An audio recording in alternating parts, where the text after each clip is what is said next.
যদি নারীরা না থাকে পলিসি বানানোর সময় তাহলে কিন্তু পুরোপুরি আমরা জানতে পারবো না। এই জন্য পলিটিক্যাল পার্টিসিপেশন খুবই জরুরি। I definitely agree. কিন্তু পলিটিক্যাল পার্টিসিপেশনের অনেক কিছু দিক দিয়ে হয়তো বা কর্মসংস্থানের দিক দিয়ে অনেক ব্যারিয়ার্স থাকে, স্ট্রাকচারাল সিস্টেম্যাটিক ব্যারিয়ার্স। ওইগুলো আমরাই শুধু হয়তো বা বুঝতে পারবো। ফর এক্সাম্পল, আপনারা যে বললেন ডে কেয়ার সেন্টার, এখন ডে কেয়ার শুধু একটা খেলনাঘর হলেই তো হয় না। সুন্দর একজন ট্রেন যদি থাকে, কয়েকজন, ওদের শিফটও লাগবে, বড় একটা জায়গা লাগবে, বুঝতে হবে ঠিক আছে কোন বয়স থেকে কোন বয়স, ওদের খাবারের ব্যবস্থা, ওদের মানে সুস্থের ব্যবস্থা, ওর যদি কারো কোনো জ্বর থাকে, কোনো দনজন বাচ্চার, ঠিক আছে ওইটা কীভাবে সামাল দিতে। এগুলো যদি ঠিক মতো না হয় তাহলে মাদেরও তো ওরা ঠিক মতো কাজ করতে পারবে না, ওরকম সুযোগ নাই। তো কিছু স্ট্রাকচারাল ব্যারিয়ার্স তো আছে। পলিটিক্সের মধ্যে, রাজনীতির মধ্যে আমরা যেটা দেখতে পারি, মানে প্রথম থেকে যদি আমরা দেখি, আপনারা খুব সুন্দরভাবে কিছুজন বলেছেন যে ও মামা আপা, হেমা আপা, আপনারা তো মানে নিজ থেকে অনেক বড় মানে স্টুডেন্ট লিডার্স, ভেরি ইমপ্রেসিভ। এখন আপনাদের মতো অনেক আছে নিশ্চয়ই, আপনারা তো ওদের সাথেও নিশ্চয়ই কাজ করেছেন। এখন ওদের জন্য যদি আমরা ঠিক মতো না চিন্তা করি, ঠিক আছে স্টুডেন্ট লিডার থেকে, লোকাল গভর্নমেন্ট থেকে ওই পাইপলাইনটা যদি সৃষ্টি না করা হয়, আর ওই পাইপলাইনটা ধরে রাখা যদি না হয়, তাহলে মেরামত করা না হয়, তাহলে তো সুযোগ সুবিধা থাকবে না। ওরকম ভালো ভালো নেত্রীদের ওরকম আমরা সুযোগ দিতে পারবো না। তো ওইটা প্রথমে করতে লাগবে, পাইপলাইনটা সৃষ্টি করতে রাখবে আর ধরে রাখতে রাখবে। দ্বিতীয় পয়েন্টটা হচ্ছে যে এই মেন্টরশিপ আর ট্রেনিং। আপনারা অনেকজন আছেন, অনেক প্রফেশনে খুব বিশিষ্ট, এবং অনেক তরুণরাও আছে, আমরা আপনাদের কাছ থেকে শিখবো অবশ্যই। তো ওই মেন্টরশিপ আর ট্রেনিং প্রোগ্রামটা এই পলিটিক্সে আর সিভিক ডিউটিতে যদি না থাকে, তাহলে ও তাহলে ও কিভাবে বুঝবে যে ঠিক আছে আমার এইভাবে এই পথে যাওয়া উচিত, আমার ঠিক আছে এইভাবে জিনিসটা গুছিয়ে করা উচিত। তার মানে একটা ছায়ার মতো, একটা তাল গাছের ছায়ার মতো যদি একজন কেউ না থাকে, একটা মেন্টর, তাহলে কিভাবে ওই ছোট গাছটা আবার বড় হবে।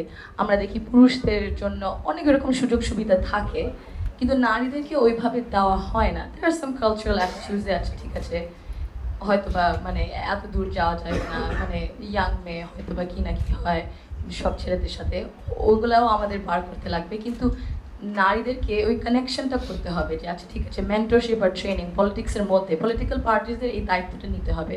সব পলিটিক্যাল পার্টিসদের আমার মনে হয় এই দায়িত্বটা আরেকটু নিতে হবে মেন্টরশিপ আর ট্রেনিংয়ের ব্যাপারে।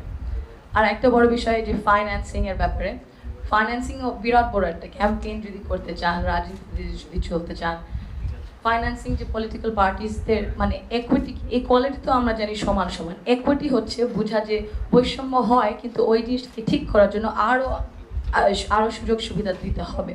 তো ওইটা বোঝা যদি ফাইন্যান্সিং নারী নেত্রীদের দেওয়া হয়, তাহলে হয়তো বা এই জিনিসটা একটু মানে কমে আসবে, যে নারীরা যে পার্টিসিপেট করতে পারছে না রাজনীতিতে, এটা একটু কমে আসবে। এবং নারীদেরকে সুযোগও দেওয়া উচিত, বুঝতে আচ্ছা ঠিক আছে ওনার মানে মেধা আছে দাঁড়ানোর জন্য কোনো একটা লোকাল গভর্নমেন্টে, না হলে কোনো একটা কনস্টিটিউয়েন্সিতে।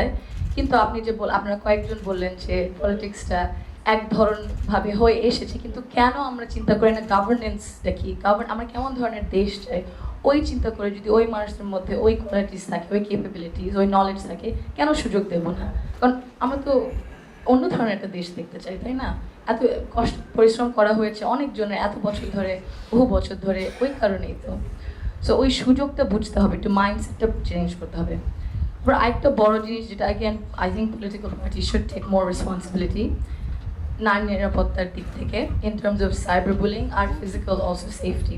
যদি কোডস অফ কন্ডাক্টস থাকে প্রতিটা পলিটিক্যাল পার্টির, যে আচ্ছা ঠিক আছে যে এই মানে আমাদের আইন তো আছে, কিন্তু পলিটিক্যাল পার্টির দায়িত্ব নিতে হবে, দায়িত্ব যে কোড অফ কন্ডাক্ট সেফটির দিক থেকে, যদি কোনো নারী নেত্রী, স্টুডেন্ট লিডার্সে কোনো কিছু হয়, তাহলে ওরা ওদের মানে এই লিগাল নাহলে কোড অফ কন্ডাক্টের মধ্যে ঠিক আছে, ভিতরেও যদি কিছু হয় আমরা দায়িত্বটা নিব যে আমরা ওনাকে প্রোটেক্ট করবো, ওনার পাশে থাকবো, ওনার পাশে দাঁড়িয়ে থাকবো, ছেড়ে দেবো না।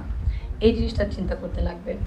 এবং ইনভেস্টমেন্টটা আপনারা কয়েকজন বলেছেন, ইনভেস্টমেন্টটা বারবার, শুধু একবার দুইবার একটু মানে দেখানোর জন্য করলে হবে না, আমাদের বারবার ইনভেস্ট করতে লাগবে। অ্যাগেন ইকুইটির ব্যাপারে যে বললাম, বৈষম্যটা আছে, এই জন্য আরও চেষ্টা করতে হবে, ইনভেস্ট করতে লাগবে। আপনার যে এত সুন্দরভাবে কথা বলেছেন, আপনাদের সাথে মানে একসাথে হয়ে যদি ইনভেস্ট করা যায়, পলিটিক্যাল পার্টিস যদি একটু they more open to collaborating with civil society, with intellectuals, এত মানে মানে মুক্তিযোদ্ধাদের সাথে, শিক্ষকদের সাথে, স্টুডেন্টসদের সাথে, লয়ার্সদের সাথে, তাহলে আমার মনে হয় মানে আমরা সুন্দর একটা দেশ হয়তো বা গড়ে তুলতে পারবো।